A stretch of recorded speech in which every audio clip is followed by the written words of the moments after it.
the apartheid mafia. Wait, no, it's the PayPal mafia, which, shout out to Shaka, he called them the apartheid mafia, which I have to agree.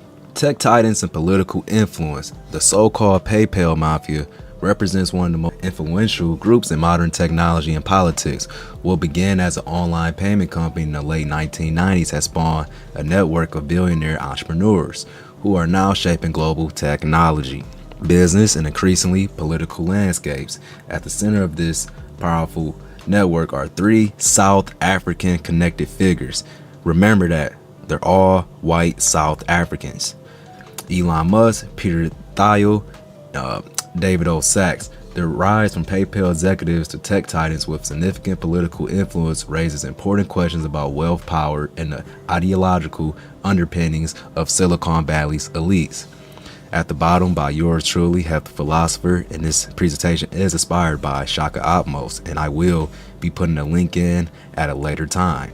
Who are the PayPal Mafia? Formation founded in 1998 through the early 2000s, through the merger of Confinity, Thiel and Sachs, and X.com. That's Elon Musk. Success: sold to eBay in 2002 for $1.5 billion, creating instant wealth for founders. Expansion: members went on to find or invest in LinkedIn, YouTube, SpaceX, Tesla, Planeteer, and dozens more tech giants. Influence: now wield enormous economic, cultural, and political power through their companies and wealth. Let's get to it.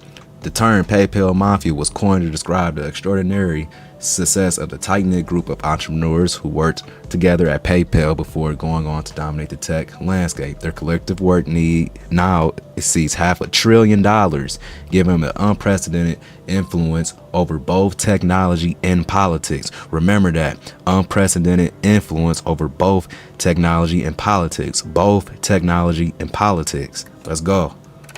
Not playing. Elon Musk, a controversial figure. Musk's journey from immigrant entrepreneur to the world's wealthiest person has been marked by both technological innovation and increasing political controversy. His acquisition of Twitter, rebranding as X, gave him direct control over major communications platform, which he used to promote conservative viewpoints and candidates. Oh, does Trump ring a bell? The salute. Okay, so early this year, 2025, January the 20th, Musk appeared at Trump's rally in Pennsylvania, raised arms and dressed in resembling the Nazi salute. Immediate reaction.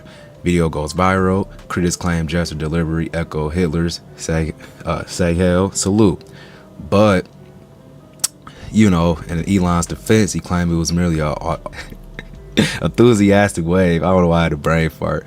Post historical images of politicians with raised arms. Ongoing fallout. Incident reinforced concerns about Musk's political alignment and historical understandings. So this is a bunch of bull. He's just trying to cover himself. Is no reason why you had that thumb in that position. If it was just a nervous mannerism, a nervous body maneuver, then you would have just did this. You wouldn't have had the tucked thumb. That's a dead giveaway that this man knew exactly what he was doing. He's not nervous. He's Elon Musk. I'm pretty sure he holds at SpaceX these huge sit downs with committees and whatnot. He's not nervous being in front of a crowd. Trust me. So the controversy highlighted growing concerns about Musk's political leaning and rhetoric. Critics pointed to his South African upbringing during apartheid as context for understanding his gesture, while supporters dismissed the incident as overblown, taken out of context. The incident intensified scrutiny of Musk's political activities and statements. Oh, let's learn something.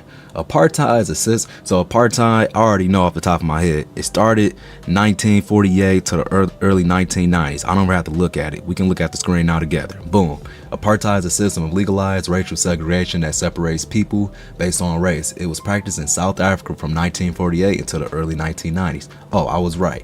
How apartheid worked: segregation. Non-white South Africans were required to live in separate areas from white people. So they say non-white South Africans, let's just call it black Africans, were the victims of this restrictions. Non-white South Africans were restricted from voting, owning land, and accessing certain public spaces. So pretty much like United States Jim Crow. Oh, you don't know what Jim Crow is? Later discussion. Forced labor. Black men were forced to work in mines for white people. Okay. And also forced removal. Millions of black citizens were forcibly removed from their homes. And y'all remember that whole thing when Elon Musk was denying left and right that his dad owned mining companies? Well, guess what? Just 2 months ago, Vlad posted, Vlad get the truth out of somebody, always get them telling on themselves. Elon Musk's dad, Elon Musk, admitted to having a wholesale company when it came to mining precious jewels and gems. Apartheid, to sum it up, was slavery. Slavery in a modern sense. Apartheid wasn't that long ago. Apartheid just ended, maybe 35, 40 years ago? That's super recent.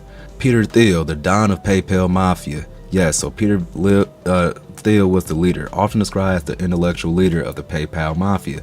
Thiel combines business acumen with the distinctive political philosophy that blends libertarianism with nationalism. His influence extends beyond business to academia, politics, and even longevity research, where he has invested in anti-aging technologies. David O. Sachs, tech entrepreneur and investor. Less well known publicly than Musk or Thiel, Sachs has nonetheless a significant influence in both technology and politics. His venture capital firm has found enormous successful startups, while his political activities have increasingly aligned with his PayPal colleagues in supporting conservative candidates and causes. The diversity myth. So David O. Sachs and Peter Thiel, they made a book about diversity and multiculturalism. So let's just hit on a couple of the talking points. Full title was The Diversity Myth, Multiculturalism and Political Intolerance on Campus. So this was published in 1995. These are the main key talking points. Criticize multicultural initiatives as promoting political correctness over academic excellence. Claim diversity programs were diminishing educational quality and restricting free speech. Argue against affirmative action policies as disadvantaging white and Asian students. What is unique about this? Why was it white and Asian students, you may ask? Well, let's go here. Have y'all ever heard of this book called The Bell Curve? Yes, The Bell Curve was pretty much a eugenic book that was published in the they said it was published when? 1994. So a year before Peter Thiel and David O. Sachs made their book the following year. Is that a coincidence? No, it's not a coincidence. Let's read together. Let's grow together. The Bell Curve, Intelligence and Class Structure in America Life, is a 1994 book about a psychologist, Richard J. Herrnstein, and a political scientist, Charles Murray, which the authors argue that, what did they argue? That human intelligence is substantially influenced by both inherited and environmental factors that is better predictor of many personal outcomes, especially where the author discussed purported connections between race and intelligence. Summed this up. In this book, they were pretty much saying that just off of genetics, just because you're non-white and Asian, you're less intelligent. You're just genetically born like that, less intelligent. So it's not a coincidence that they put in their book, Peter Thiel and David O. Sachs, that it was disadvantaging white and Asian students. So let's go back up to here. They said they claimed diversity programs were diminishing educational quality and restricting free speech. Argue against affirmative action policies. So in a nutshell, they're saying that, hey, glorify us in the textbooks. That's all they're saying. Take out all of these non-white and non-Asians in these textbooks, and let's just stick to us, glorify us, exalt us. We don't care about all that other stuff, and we can't push a narrative that these were uncivilized savages, which they always try to make Africans to be, which is not the case. Africans made civilization what we know today, and I'm not talking just about chattel slavery and afterwards. No, I'm talking way before that. I'm talking about 1,000 years beforehand. The book provides an early window to the political thinking of two future tech titans. Their critique of campus diversity initiate foreshadow debates that would later emerge in Silicon Valley about diversity in tech workforces. Thiel later apologized for some of the book's more inflammatory passages, while Sachs has distanced himself from certain arguments made in the text. Right. That was that heat. South African roots. Elon Musk, born and raised in Pretoria until age 17, father Elon Musk owned Emerald Mine and benefited from apartheid system. We can read that again. Why not? Father Elon Musk owned Emerald Mine and benefit from apartheid system.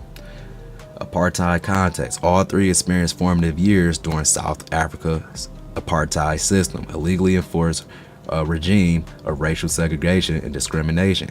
Peter Thiel, born in Germany but spent childhood years in Southwest Africa, then administered by apartheid South Africa. David Sachs, born in Cape Town, South Africa in 1972, immigrated to United States with his family as a child. They share South African connections among these three tech leaders present, an intriguing context for understanding their later political and social views. Growing up adjacent to apartheid South Africa exposed them to a society structured around racial hierarchy and division, potentially influenced their perspectives on race, meritocracy, and social justice. South African background. Musk rarely discusses his South African upbringing in depth. I wonder why, but his formative years coincided with some of apartheid's most turbulent and violent periods. His experience as a white South African during this era has been increasingly relevant as critics examined his political statements and activities, particularly those relating to race and social justice. Thiel has spoken little about his time in Namibia, but interviews with former residents of Sankapwa during this period describe an isolated white community with strong sympathies towards apartheid and even Nazi ideology. This context has been cited by critics examining Thiel's later political views and affiliation with far-right figures and organizations. David O. Sachs, from Cape Town to Silicon Valley. Unlike Musk, who spent his 10 years in South Africa, Sachs left the country at a young age. However, his collaboration with Thiel on a diversity myth suggests early formation of political views critical of multicultural initiatives and affirmative actions. These perspectives have continued to influence his political activities and public statements throughout his career in Silicon Valley. Political funding and influence. Just trying to show y'all where the money is going. Yes. Everybody can screenshot it. Everybody can look at it. Let's keep going. More money. Just want y'all to get that. Thiel's political involvement. Early support. First major Silicon Valley figure to publicly endorse Trump in 2016. Spoke at Republican National Convention. Yes, so Thiel is a Republican. You can look it up. He's not hiding it. Okay, cool. Strategic funding. Backed candidates like J.D. Vance and Blake Masters, transforming them from tech figures to political leaders. Let me give y'all some context. So J.D. Vance, he graduated from Yale, and I believe he had a bachelor's in technology. It was technology for sure, but it was specifically venture capitalist, which is a form of, what does they call that?